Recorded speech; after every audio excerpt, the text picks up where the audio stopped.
There we go.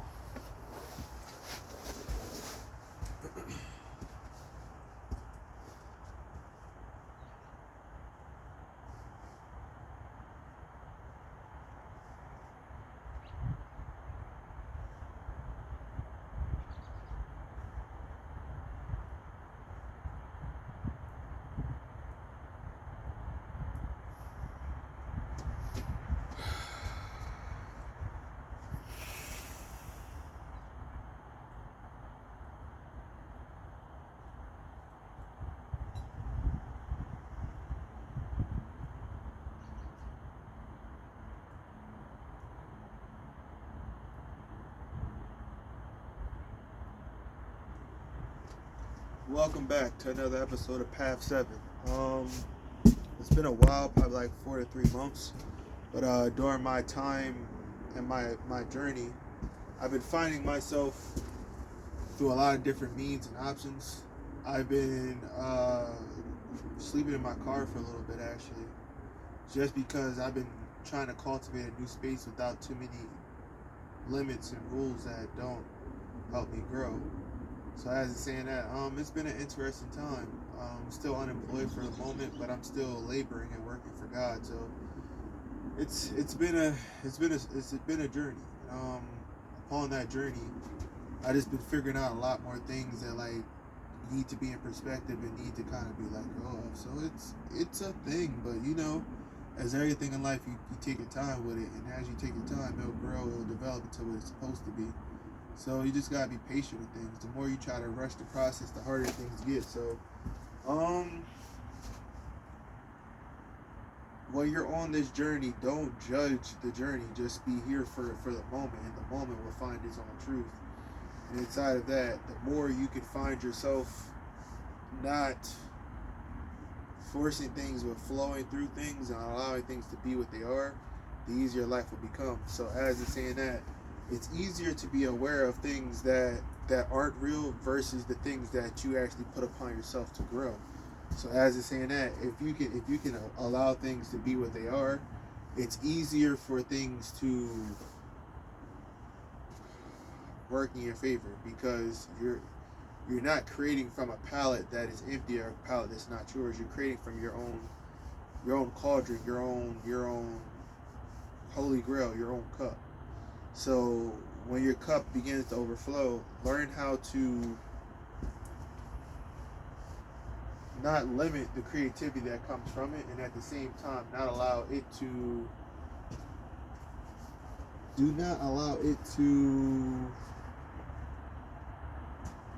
stunt you when other people try to incorporate or pour their own aspect into that cauldron, because the cauldron is still a facet of the universe. The universe wouldn't have given it to you if you weren't able to handle such great creative source, and power and ability. So as it's saying that, I just been just journeying, man. I'm not really doing anything that's too much out of my norm. But I finally got to see what it would be like if I had 24 hours to just cultivate my own experience and not allow others to dampen from where I create, or what I allow to enter my space, and not allowing my space to be more of someone else's outside source to my own life.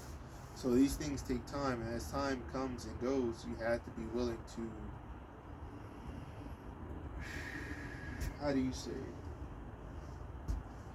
You have to be able to, like I say, co-create with other artists, but not allow those artists to take over your experience of what you're trying to come forward with.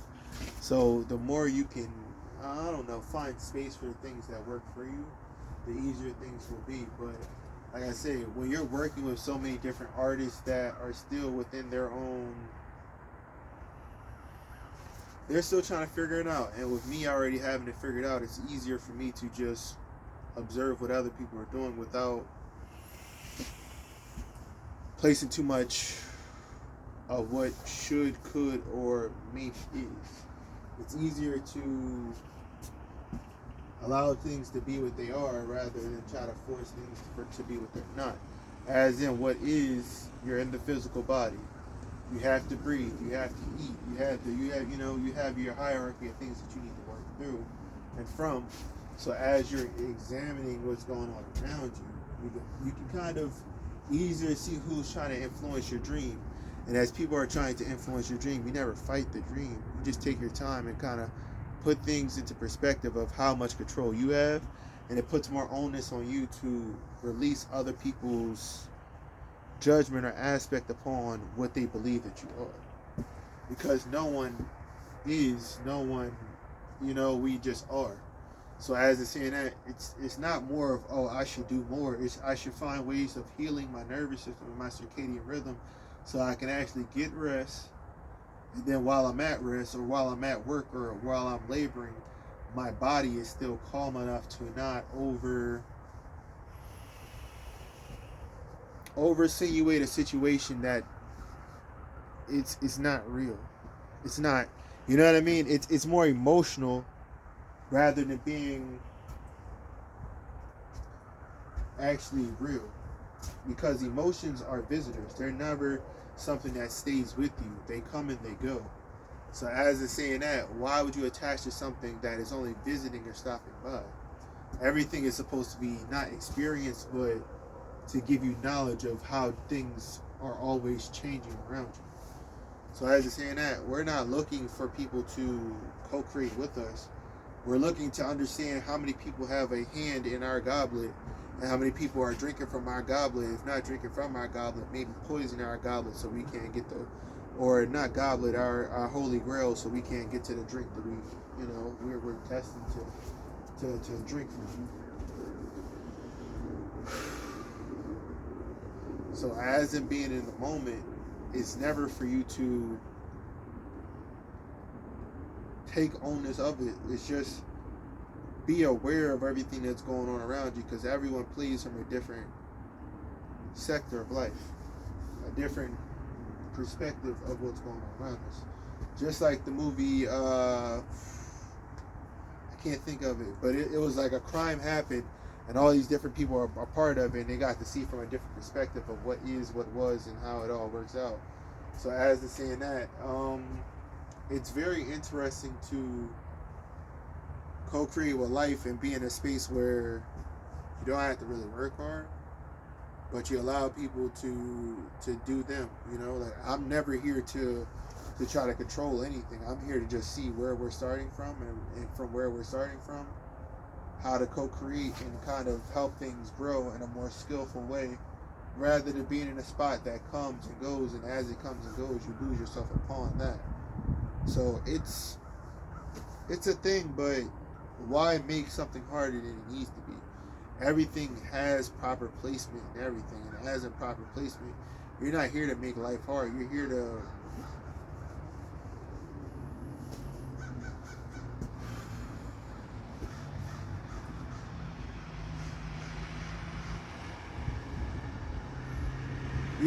put things to where they need to be and lie some things to rest. So as you're allowing some things to come into rest, it's easier for you to correlate with what works, and then understand how much of what you're experiencing is an actual group, interfering with your existence. So as it's saying that, these things take time, because who wants to believe that these things are happening, that people are actually doing certain things to interfere with your, how do we say it? Interfere with your own creation. So I mean, everybody thinks they're doing it with their highest intention, but the highest intention is just to observe. The highest intention is not interact or halt someone doing their service, because their service, good or bad, it still affects the collective in a way of allowing us to just understand, just observe, because no one knows the answer. All we're here to do is just observe this thing that's going on around us. And if some of us actually, work our way through it and find God in the process, we may follow you. If not, shit, we're all supposed to lead ourselves on our own journey. So like I always say to people, like, where is your journey leading you? What within your story is getting you to a certain level of bliss or happiness, to the point where you can calm reality? And as you're calming reality, you can allow things to be what they are without extra extra baggage of things that don't really exist. And for me, nothing exists, everything's emotion. So if you allow your emotions to make things tangible, that means you've been focusing on something for too long. It's easy to let things go. It's nothing to let go. And it's just like as you let go, it will be exchanged with something better. It's just, are you willing to let go? And for most people, that is the question. Can you let go?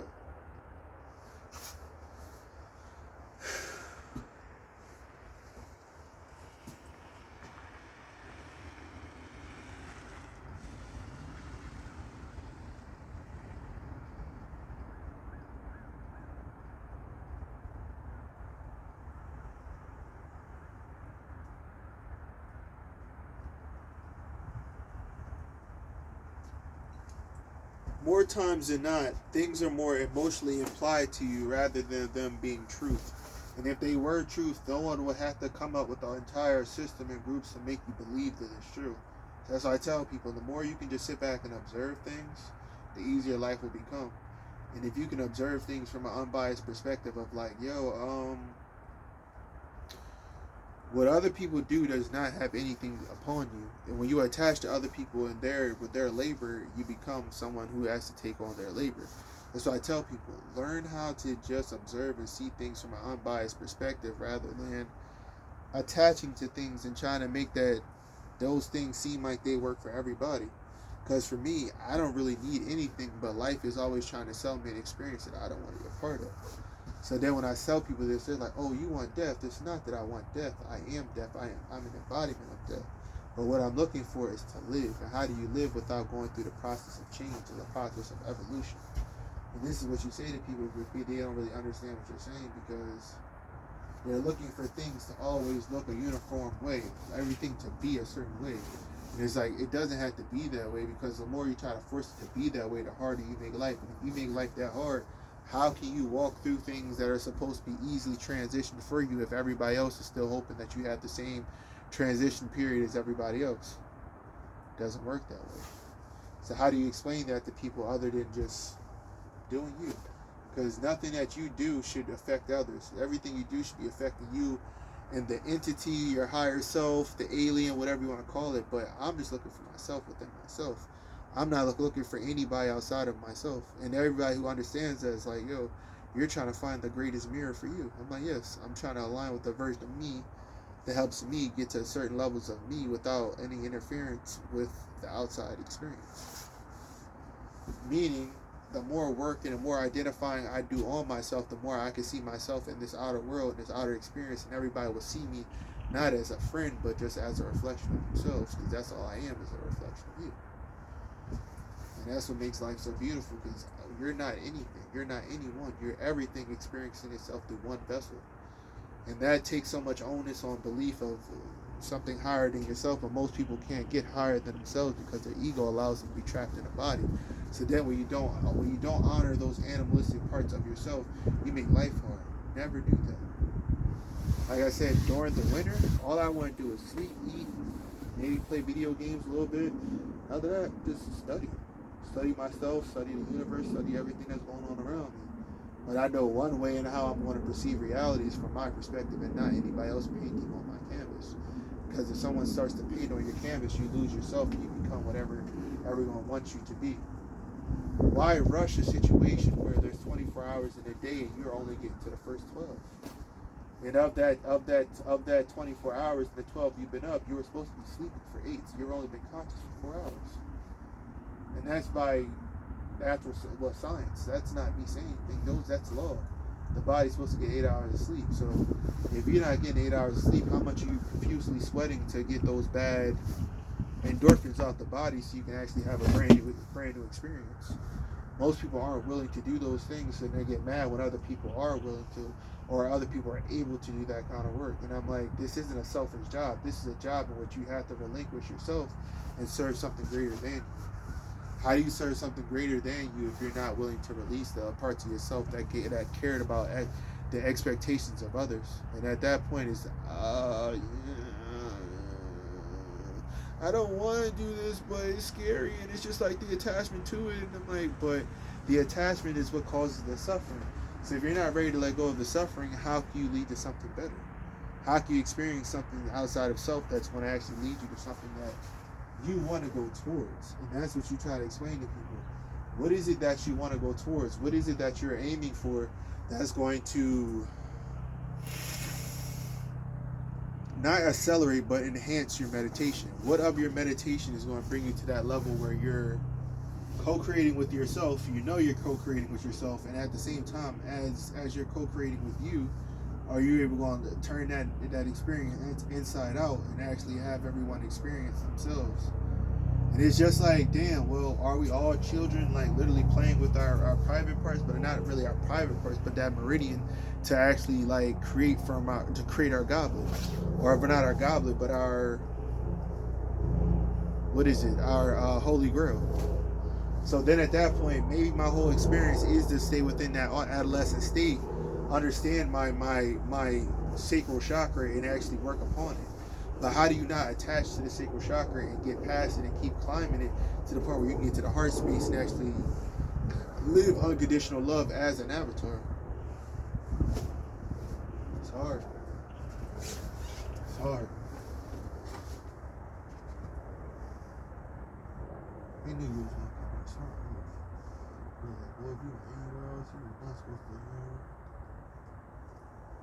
they want you to really ground in this, whatever this is. I mean, you don't usually come here for crafty purposes.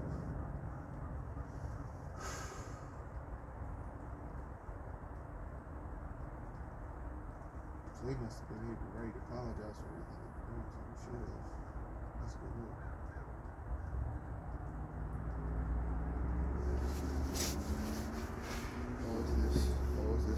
Pause this. It's still going 16 minutes. That's it. Pause. Here we go.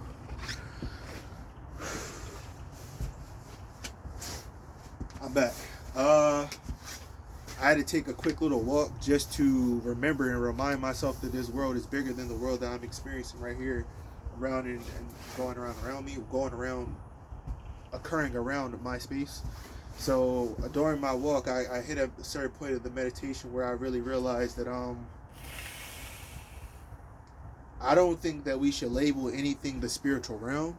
I should just say that we interact with spirits, and as we interact with spirits, it's like, how can we cast off the illusion of what Hollywood has told us about these spirits to get us to where we're trying to go? Because as it's saying that, these spirits that we're trying to cultivate, they're still coming from the Hollywood paranormal of what appeared to be spiritual is selling off to us. So as it's saying that, I don't think anybody should look for the spiritual realm.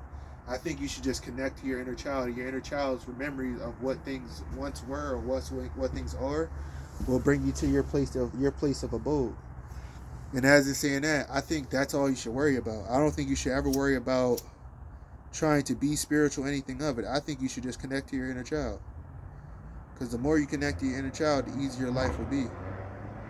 And it'll be a thing of, well, my inner child guides this whole situation. And that's the best way of being in it and on it. And it's a constant reminder that, there's this thing going on in reality where everyone's like, there's a right or wrong way how to do things. No, it's not. I mean, morality wise, yes. But from the basis of what is, no. You're just always in your trance-like state. And how are we appeasing this deity that we're all serving? Because I don't know the deity. I'm just trying to know myself. And as I explain that to people, you don't want to have a deity that you worship. You want to idolize yourself. Not the body, but the self, the unknown part of yourself that is the universe, the whole, the embodiment of that.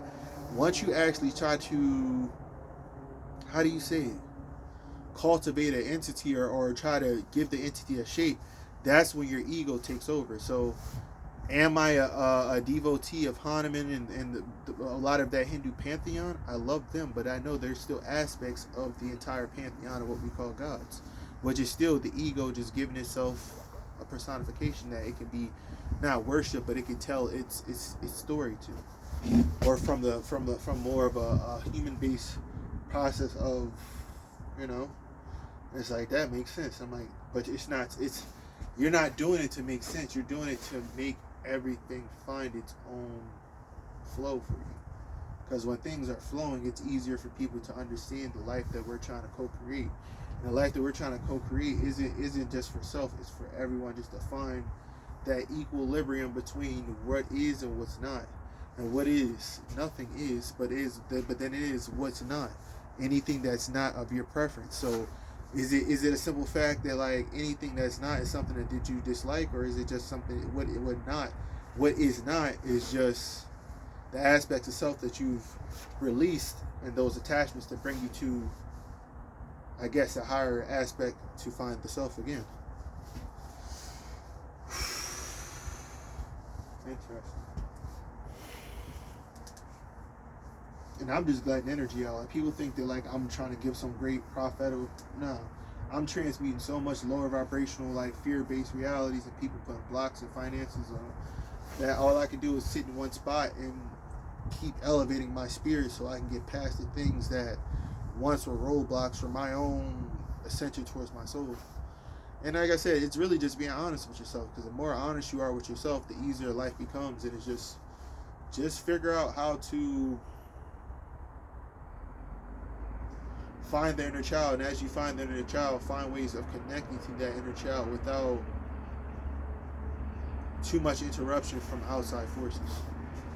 And what are outside forces? The aspects of self that bring you back to the 3D reality of what you think once was and what actually is. So as in that, it's better to be patient with the things that you're working upon rather than always trying to look for giving things a label and make things more personable to you. That is how you like cure diseases and certain things of it, but it's better for you to take your time and just devote things from an aspect of just trying to align with the inner child. The inner child knows the way. It's just how well do you know the inner child? How well do you know how to get back to that aspect of self? So as in that, just be patient with your process, because your process is everything. And if you rush your process, you're going to be in constant states of, how do you say it? Constant states of trying to do what's socially right instead of fulfilling your soul's pleasure, or your few guilty aspects of yourself that you need to satisfy the sacred chakra. So it's like and with so much being projected at you, you have to find a way to find peace. If you don't find peace, you're going to continuously repeat the same chaos. No one has time for chaos. Chaos is something that we don't do. Everybody's looking for doors, but all the doors, like people are forgetting that, like, you already brought us here. You told everybody there was no way out because all there is Saturn's contracts. So what do we do with Saturn's contracts is the question. How do we get out of this space that people have already cultivated for us to stay within, or to for this wound to be what it is, to bring us to a certain space of like, this is what is. Like, we're still interacting with spirits right now, but as we're interacting with spirits, I'm more of just trying to direct the energy back to myself so I can transmute it and everybody else can get safe passage. I'm not hoarding the energy. I'm not doing anything. I'm more of like trying to find ways of balancing myself, so when I have time to myself, I can rewatch this video, and while I'm rewatching it, I can find ways of like kind of peaking my energy. And as I'm peaking my energy, just finding ways of how to maximize my output without upping my input to the effort that I'm putting into it. So at that point, my ROI will increase. My return on investment will increase. And that's how you want to be with it, because everything you're doing is an investment. But if you're not getting a return on your investment, that's what makes you crazy for thinking that something's going to work that you haven't had any luck getting to where you're trying to get to yet. So it just takes time to be patient. And when people are able to be patient with life finds ways of co-creating with you. It's just how well do you trust the creator? And are you ever going to allow the creator to do what the creator is supposed to do, which is to serve you? Because the creator is supposed to still come from an aspect of self of which you can find the things that help you grow. And if the creator isn't leading you to a space of growth, and you're stuck in loops that you can't find lessons, if not find bliss within, then at some point you're going to curse that creator, and once you start to curse that creator, it creates a ripple effect of nothing but back and forth wars upon the ones that like you've already won. So you might lose a battle, but you've already won the war. So why does losing one battle break morale at such a high level, a high rate, high level? Doesn't make sense. That means you were never really here for the journey. You're just here for, for the ambrosia. Here to drink from the grail, but not actually do the work and do the labor. You can't do that, because then all the people who are doing the work, they're going to get to a point where it's just like, so why does this person you know, get what's the word I'm looking for? Gets to get past all this without laboring. And I'm like, that's the whole aspect of what everybody's arguing. But that's what makes reality great, because once you actually see the lessons of the same people doing the same thing repetitively, you know that they're just trying to take your authority from you. And it's just like, it gets to a point where it's just like, you just don't want to acknowledge that somebody has grown past you and they never needed you. And plus, you must have did something to that person in that past life that you're not able to be honest about. Because at the same point, you invited yourself into somebody else's karma or someone else's labor that you shouldn't have like added yourself to. So then where it's like, yeah, mother, I've done X things, or friend, I've done X things. Will you share this karma with me? The friend's going to say no, because I don't know what you did to me. And that's the worst part, when you lose that aspect of, well, I did this, and I'm like, but you waited so long to tell somebody what you did to this. Like, it loses its ease of attachment. That's the best word. So, these things are what they are. The only thing that you can do from these are just, find yourself within a space of just, damn. It's like, like we're back at the Jamaican club, or back in the club again, and everybody's like wallflowering, and you don't have a place on the wall for you to get your little dance in. But it's like, I don't want to be at the party altogether. So then when the people who are just getting to the party, they get like, no, I want to stay here. It's like, but there you go. It becomes a thing, like, if you stay here too long, you might turn to stone. If you stay here too long, you might lose the greatest aspects of yourself. You may lose your inner child. But everybody wants the ball. Everybody wants to look good and please the Joneses, keep up with the Joneses. So, that's life. And people are still trying to identify me with a certain character, and I'm just like, you'll never get that version of me again. And I'm like, pretty much.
Yeah, I just needed a second, but life is good, and when you can release the things that no longer serve you, you'll find it. You'll find it. It just takes time. Everything in life takes time. Everything in life takes time.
Man, once I started understanding that I was always doing such great practices of yogi or practices of yoga, made life so much easier. I don't consider myself a practitioner of karma yoga. I think I just do the labor of karma yoga. And bhakti yoga is really beautiful as well. I think that's the surrender, ultimate surrendering towards just God and a higher level of like bliss. Jana, Jnana, Janana yoga, I forget, but bhakti and karma yoga, those are my favorites. Karma yoga because you're just doing the labor without any like intention to receive the fruit, and bhakti is just like you're surrendering everything for the ultimate love of the creator. It's beautiful. It's beautiful.